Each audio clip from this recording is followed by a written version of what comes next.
Buongiorno a tutti, oggi vado ad effettuare la recensione di questo cercafase senza contatto per impianti elettrici marca Tesman modello TN213.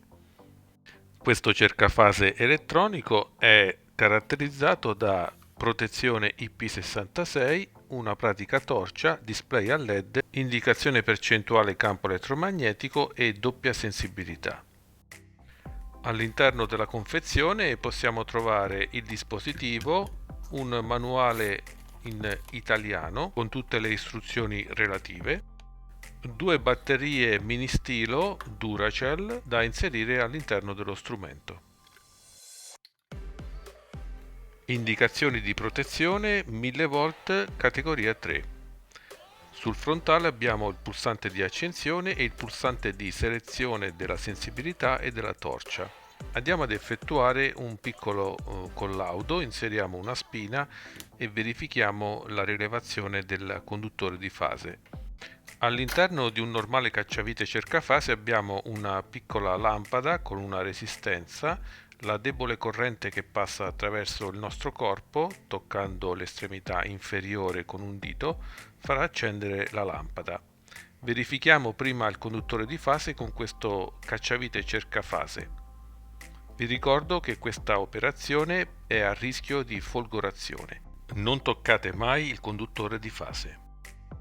All'interno possiamo vedere la lampadina che si accende. Naturalmente, ponendo il cacciavite cercafase sul conduttore neutro, quello blu, la lampadina rimarrà spenta e noi saremo certi di non poter prendere la scossa su questo conduttore. Poiché questa lampadina è raramente visibile di giorno, un cercafase elettronico come questo ci aiuta a meglio individuare il conduttore di fase. Seleziono la portata meno sensibile e vado a testare il conduttore di neutro per verificare che non ci sia feedback e poi vado a testare il conduttore di fase. Lo strumento inizia a lampeggiare, emettere un beep, segnalando l'intensità del campo elettromagnetico sul display a barre. E questo per tutta la lunghezza del conduttore di fase con una discreta sensibilità anche a distanza. Possiamo selezionare anche una sensibilità più elevata che può essere validamente utilizzata per impianti a bassa tensione. Sulla punta è presente un ottimo isolamento in plastica e una torcia per illuminare la zona di sensing. Questo dispositivo è dotato di autospegnimento. Per risparmiare la batteria si spegne da solo dopo 5 minuti ed è studiato per linee a 50 Hz. Andiamo ad effettuare alcune prove sul campo sul suo corretto funzionamento. Su una comune presa possiamo facilmente individuare qual è il polo di fase e qual è il polo di neutro. Maggiore sarà la vicinanza al polo, maggiore sarà l'intensità di campo elettromagnetico rilevato dal display a barre. Nel caso ad esempio di un portalampada possiamo facilmente individuare se il problema sta nella lampadina, nel portalampada o nella spina o nel cavo che porta la corrente alla lampadina. E tutto questo senza smontare nulla e senza toccare il conduttore di fase.